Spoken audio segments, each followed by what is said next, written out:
Today we're going to be going through the basics of getting your bass set up properly. So if you're a beginner, or maybe you're a guitar player that's picking up a bass for the first time, then don't worry, I'm going to take you through each step of the process to get your bass feeling and sounding great. Let's get into it. So today we're going to be working on this Squier P bass. Now, these things are really cheap, but really good quality for the money, and I can't recommend them highly enough. However, I have noticed that this one has started to get a little bit of fret buzz going on, and that's exactly the sort of thing that you can fix with a really good setup. So hopefully we're going to get that rectified today. I'm going to get into it now. Now the first step in setup is looking at the neck relief. So for anyone who wasn't aware, any guitar or bass neck should have a slight forward curve to it. So the headstock actually is pulled forward by the strings. Now the reason for this is it allows the strings to vibrate freely. If the fretboard was completely flat, you played a string, it would bang against these frets and you get horrible buzzing noises. So it's important to get that right. If you have too much though, it will cause issues. So we just want to check, see where we're at and see if this needs adjusting first. So to do this setup, you're just going to need a few things. You're going to need a tuner, a string action gauge or a ruler, a capo, and an Allen key. Step one is to put the capo on the first fret, and also ignore the fact that it says Matte Rocks on it. It was a present, it was the first one I could find. You're then going to hold down the very last fret on the fretboard, and that's going to allow you to use your E string essentially as a straight edge to see how much curve there is currently in the neck. Now ideally you're looking for a gap of about 0.25 millimeters or the width of a business card at around the 7th fret. Now this one is really close, but as I'm having that buzzing that I'm experiencing on the neck, I do think it's worth adding a bit more relief. To do that, we're going to access the truss rod using this Allen key in the headstock. Now what we want to do is add more relief, so we're going to turn the Allen key counterclockwise. You only want to make small adjustments, a quarter of a turn and then retest. And obviously if you want to straighten the neck, then just turn the Allen key the other way. And that'll do it.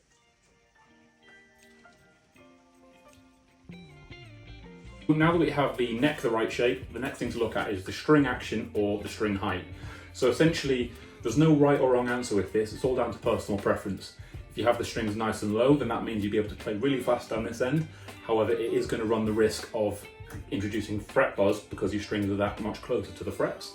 You could then increase the string height, have it nice and high. That means you can play really hard down this end and you're not going to have that fret buzz. However, it might be a bit more of a handful down this side to keep everything fretted nicely and feeling good. So it's just about finding that balance and what works for you. So I have this string action gauge which I picked up really cheaply on Amazon. You don't need one of these, any old ruler will do. This does have a handy little reminder that you want your E string to be sitting about 2 to 2.5 millimeters above the fretboard and your G string about 2 millimeters.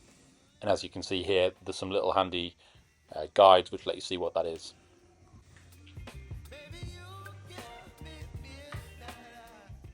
And it's hard to see, but when I offer it up, you can just see a tiny little bit of daylight above the 2.5 millimeter mark, which means that the E string is slightly high and I could do with dropping that down a little bit. When I look at the G string on the other side, now that one does look possibly slightly low, so I'm going to raise that one up and just be a bit more consistent across the fretboard. So in order to change the height of the strings, we need to adjust the saddle.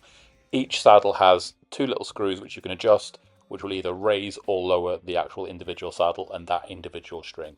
So we're just going to spend a bit of time getting that right, rechecking and getting everything dialed in. So the next thing I'm going to look at is the intonation of the guitar. Now this is something that can often be overlooked, and I'm quite embarrassed about how long it took me before I started worrying about intonation in my guitars. So what we want to do is essentially make sure that the guitar is in tune all the way up the neck. So often when you tune a guitar, you tune it to E, A, D, G. However, as you move further up the neck, sometimes those notes can start to wander and you start to find that by the time you're at the 12th fret, your note is either flat or sharp. So we're going to make a few adjustments to make sure that no matter where you're playing, you're going to stay in tune.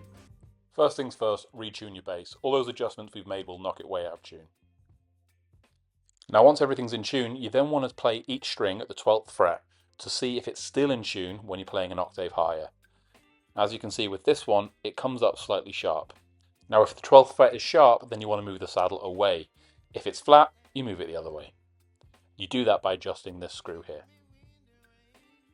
Adjusting the saddle is essentially going to knock your guitar out of tune again, so you then need to retune the open string and keep going, making small adjustments until you find that balance.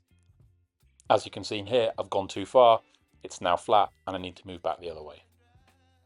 Once your string is in tune on the open string and at the 12th fret, then that string is properly intonated. Repeat that process for every string and then you're done. We've set the neck relief, we've set the action, and we've set the intonation. So essentially that is everything that you need to do to make sure that this bass feels good to play. The last thing that we need to do is just to make sure that it sounds good to play. Now that is involving looking at the pickups. So let's have a look at them now. But once again, this is another personal preference piece, and it all depends on your style of playing and what you like.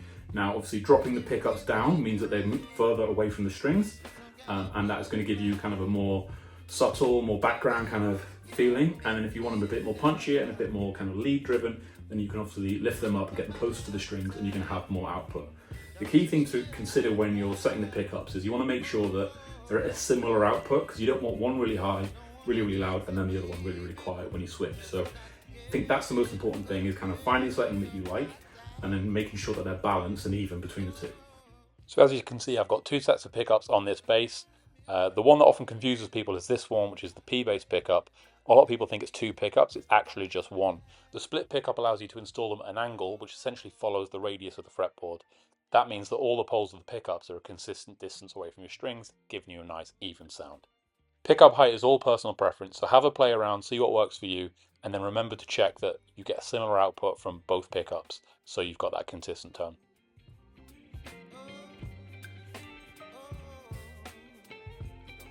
And there you have it. Really not complicated, really quick process, but it does make a huge amount of difference when you're playing. And pleased to report that the fret buzz is now gone. So really happy with that. Now, thank you for watching this video. If you do want to see more videos like this, more guitar tips and tricks, and also guitar builds which I build from scratch, then please do consider subscribing, and I'll see you next time. Cheers.